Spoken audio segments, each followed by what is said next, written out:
Add 1 can of rinsed and washed garbanzo beans. You don't want that thick, slimy liquid that it's been sitting in and it's kind of salty.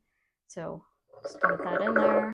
Now I'm going to add my dates, but I don't want the water in there because then it's just going to make the cheesecake a little bit too liquidy. And I want it to be more like cheesecake, not a water cake. I'm just making them very soft and removing as much water as possible.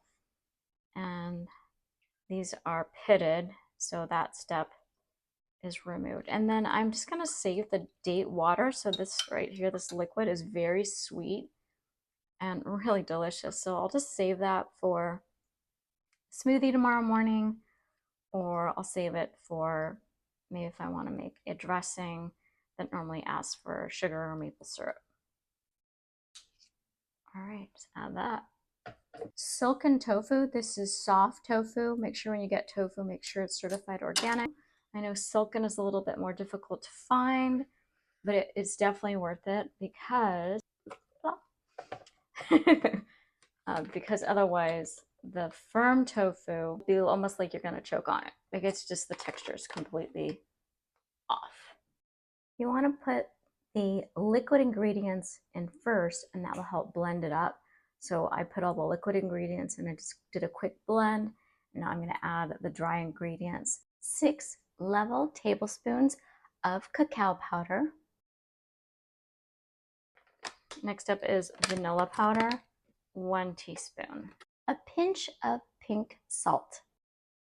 I have the tamper attached just in case I need it.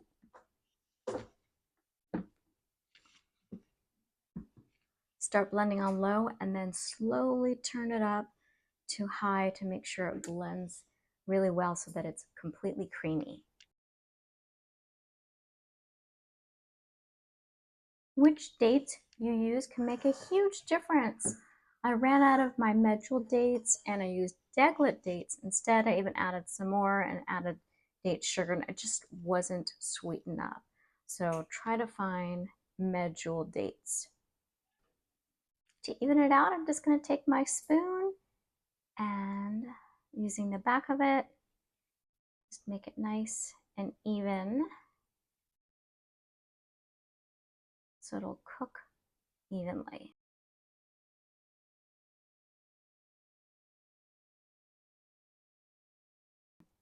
Next, I'm putting this in my preheated oven at 350 degrees for 30 minutes. Take the cheesecake out of the oven and let it sit on the counter to cool. Then place the cooled cheesecake in the refrigerator to set.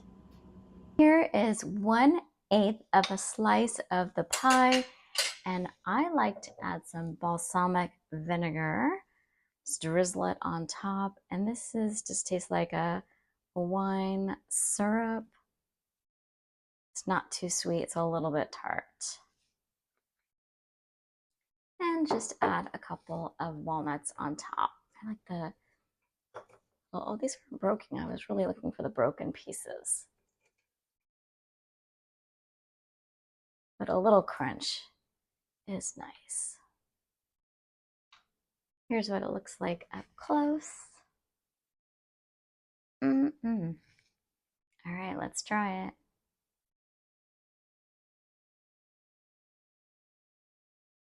It's creamy like a mousse. It's not too sweet. And it's even nicer with strawberries. My husband likes his with dairy-free chocolate chips. Look how cute these are. These are mini chocolate chips. My favorite brand is Enjoy Life. So sprinkle these on top generously.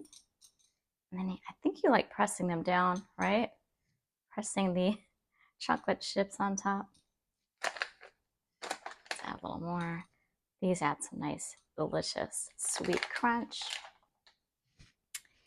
And some coconut.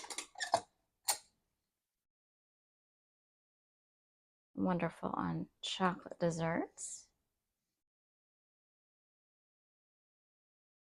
And some walnuts.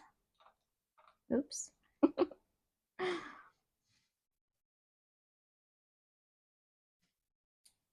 I like to break them to little pieces. These are big ones. And there you go. A very healthy, delicious dessert. Recipe and description below. For my favorite low-fat, oil-free, plant-based vegan recipes, order my cookbook with vegan nutrition facts on how to prevent and reverse disease, which chronicles my personal health and weight loss story through my website, thehighfivediet.com.